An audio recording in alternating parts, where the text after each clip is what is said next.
Welcome viewers, doctor Jayaram Iyer, cardiologist, heart to heart talk with doctor Jayaram Iyer में आप सभी लोगों का एक बार फिर स्वागत, वेलकम।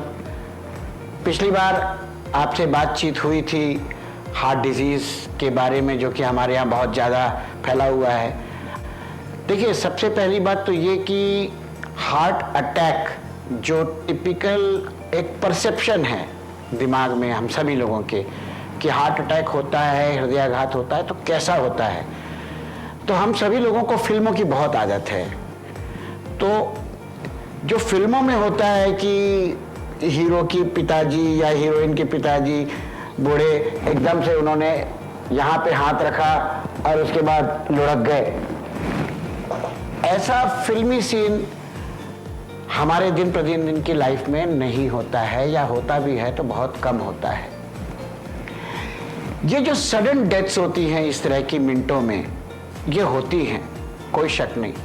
कहा भी जाता है कि हार्ट अटैक जब होता है, हृदयाघात होता है, तो तकरीबन 30% तो शायद आजकल ज़्यादा कुछ होगा मेरा ख्याल है, पर कुछ परसेंटेज के लोग अस्पताल भी नहीं पहुंच पाते हैं और घर में ही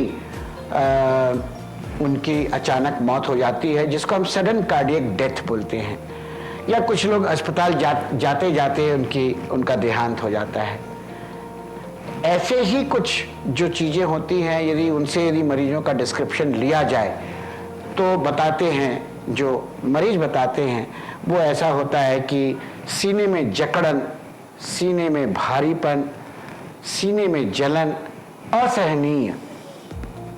ये जो असहनीय शब्द है वो बहुत इंपॉर्टेंट है। और हार्ट अटैक का दर्द आदमी को रेस्टलेस कर देता है, किसी भी पोजीशन में उसको चैन नहीं आता है, बेचैन हो जाता है। और यह जो दर्द है यदि हार्ट अटैक का है तो कुछ समय तक बना रहता है। मैं जब अपने मरीजों को समझाता हूँ या सोशल अवेयरनेस प्रोग्राम में कहीं जाता हूँ तो अक्सर बताता हूँ कि 100 मरीज से पूछेंगे तो 100 मरीजों का डिस्क्रिप्शन अलग अलग होगा।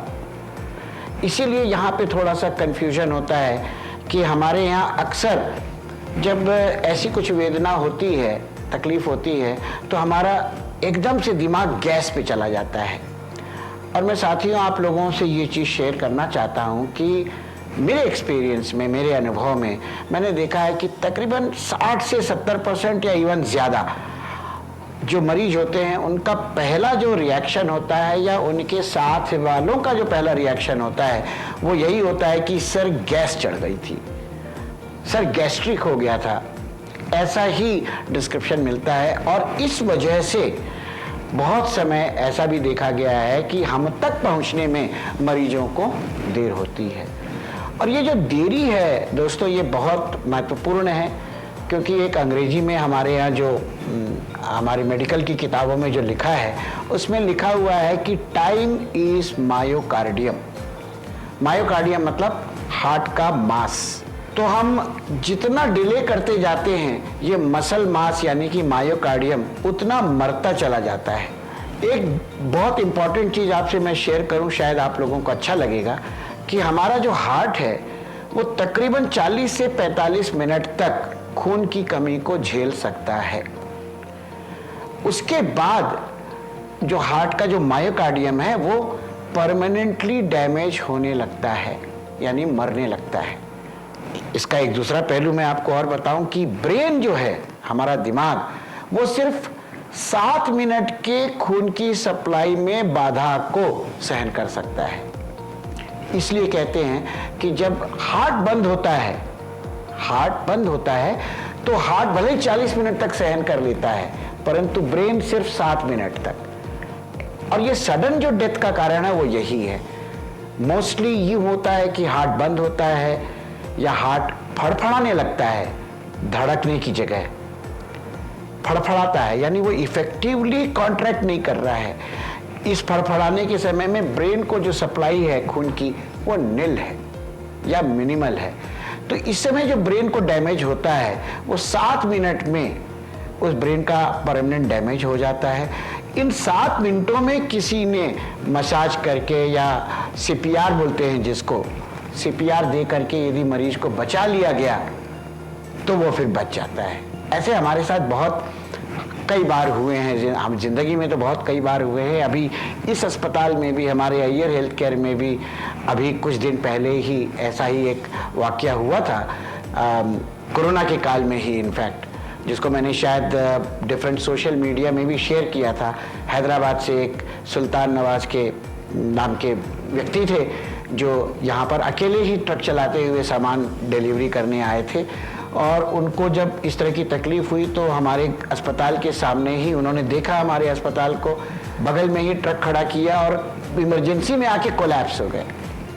चूँकि हम लोग वहीं थे इतवार का दिन होने के बावजूद, और उस सुल्तान नवाज को हम बचा सके, तुरंत मसाज किया, एक ने सांस की ट्यूब डाली, सांस दिया, शॉक लगाया। ये सब जो काम है 5-7 मिनट के अंदर हो जाए तो मरीज बच जाता है। खैर, हम वापस अपने विषय में आते हैं। तो ये जो हार्ट अटैक की जो तकलीफ होती है सब में अलग अलग होती है। हम इसको गैस से न जोड़े तो हमारी इसमें भलाई है। बहुत अच्छा होगा कि यदि वो गैस की ही बीमारी हो, क्योंकि वो तो जान नहीं लेने वाली है, परंतु हार्ट की हुई तो वो जानलेवा हो सकती है। इसलिए इस मामले में हम थोड़ा सा सजग हो जाएं तो ज़्यादा अच्छा बेहतर रहेगा। बाकी जो हार्ट की जो तकलीफ़ें होती हैं उसमें दम घुटना भी शामिल है, सांस ऊपर नीचे होना जिसको हम ऊपरी सांस बोलते हैं या आखिरी सांस भी कभी कभी बोलते हैं, कि मरीज लेटता है तो बेचैन हो जाता है, खड़ा बैठना पड़ता है और सांस फूलती है उसकी, दम जैसे बहुत दूर तक दौड़ के आ गया हो। इसको हम छोड़ दें, ये तो एक्यूट कंडीशन हुई, इमरजेंसी की कंडीशन हुई जिसमें हमको अस्पताल की ओर भागना चाहिए। बाकी अदरवाइज हम जो हार्ट के जो छोटे मोटे सिम्टम्स हैं रोजमर्रा के कामों में, जिससे हमको थोड़ी सी वार्निंग मिल जाए, थोड़ी सी घंटी बज जाए और हम उसको समझ जाएं और डॉक्टर के पास एक प्रिवेंटिव चेकअप करा लें या हार्ट अटैक होने से पहले चेकअप करा लें तो ज़्यादा बेहतर होता है। वो सिम्टम्स क्या हैं आपसे शेयर करता हूँ। वो सिम्टम्स ऐसे हैं कि ऐसी कोई भी व्यथा जो शरीर के इस भाग से ऊपर हो और अपने को पहली बार हो रही है कुछ काम करते वक्त। कल हमने मॉर्निंग वॉक किया था, 5 किलोमीटर चले थे, कुछ नहीं हुआ, पर आज 2 किलोमीटर चलने के बाद ही कुछ छाती में अच्छा नहीं लग रहा था। ये जो अच्छा नहीं लग रहा था इसके डिफरेंट मायने हो सकते हैं। वो कोई कह सकता है दबाव हो रहा था, कोई कह सकता है वही जलन, वैसी ही सारी चीजें। यदि हमको ऐसा आभास होता है कि हम ये काम पहले अच्छा कर रहे थे, पहले 2 सीढ़ी चढ़ लेता था, 3 सीढ़ी चढ़ लेता था, आज पता नहीं क्यों 1 सीढ़ी में ही हाँफ रहा हूं, ये हमारे छोटे छोटे वार्निंग्स होते हैं जिनको हमको ध्यान देना चाहिए। और यदि ऐसा हो तो हमको तुरंत ही डॉक्टर से सलाह लेनी चाहिए। इसके अलावा दोस्तों एक प्रिवेंटिव चेकअप का जो बहुत बड़ा रोल है वो इस तरह से भी है कि यदि हमें डायबिटीज़, ब्लड प्रेशर और कोलेस्ट्रॉल, यदि 3 चीज़ें हमारी ज़्यादा हैं तो हमको नियमित रूप से हार्ट को बीच बीच में देखते रहना चाहिए। जैसे बाढ़ के समय हम क्या करते हैं, बांधों का पानी का लेवल देखते हैं और जैसे ही बांध का पानी का लेवल बढ़ता है दरवाजे खोलते हैं, बस वैसा ही कुछ है। तो हम बाढ़ के पानी को देखते रहें, यानी कि बीमारी के लेवल को देखते रहें। उसके लिए नियमित रूप से चेकअप, आज बहुत सारे डॉक्टर्स हैं, बहुत सारे अस्पताल हैं जहां इस तरह की सुविधाएं हैं, जहां पे इकोकार्डियोग्राफी होती है, जहां पे ट्रेडमिल टेस्ट होता है। ट्रेडमिल टेस्ट का मतलब ये होता है कि हम आपसे मेहनत करवाते हैं, दौड़ाते हैं, चलाते हैं और उसके साथ आपकी ईसीजी देखते हैं। तो ये जो टीएमटी और इको जो कार्डियोग्राफी होती है ये और ईसीजी, ये एक कार्डियक चेकअप का एक जरूरी हिस्सा अब मान लिया गया है।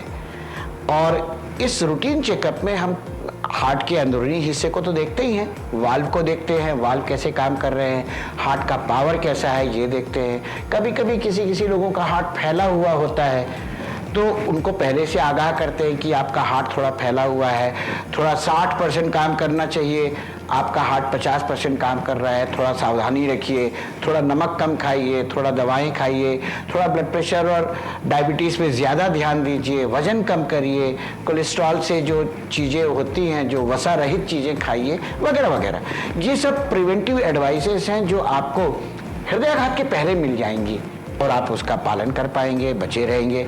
ये जो TMT टेस्ट जिसको कहा मैंने, ट्रेडमिल टेस्ट कहते हैं इसको दूसरी भाषा में कार्डियक स्ट्रेस एनालिसिस भी कहते हैं। ये हम बहुत ही अच्छा स्क्रीनिंग टूल माना गया है। इसमें ऐसा कभी भी नहीं माना गया है कि यदि TMT किया गया है तो बेकार में किया गया है, ऐसा नहीं माना गया है। इस TMT टेस्ट के जरिए भी हमको हार्ट अटैक आने वाला है क्या, इसकी थोड़ी बहुत जानकारी या कुछ हद तक अच्छी जानकारी मिल जाती है।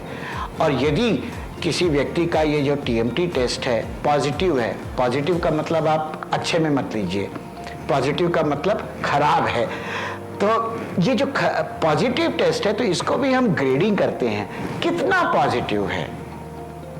तो इसमें यदि बहुत ज्यादा पॉजिटिव है यानी बहुत ज्यादा खराब है तो ऑब्वियसली निश्चित रूप से ऐसे मरीज को अपनी फर्दर जांच करानी चाहिए।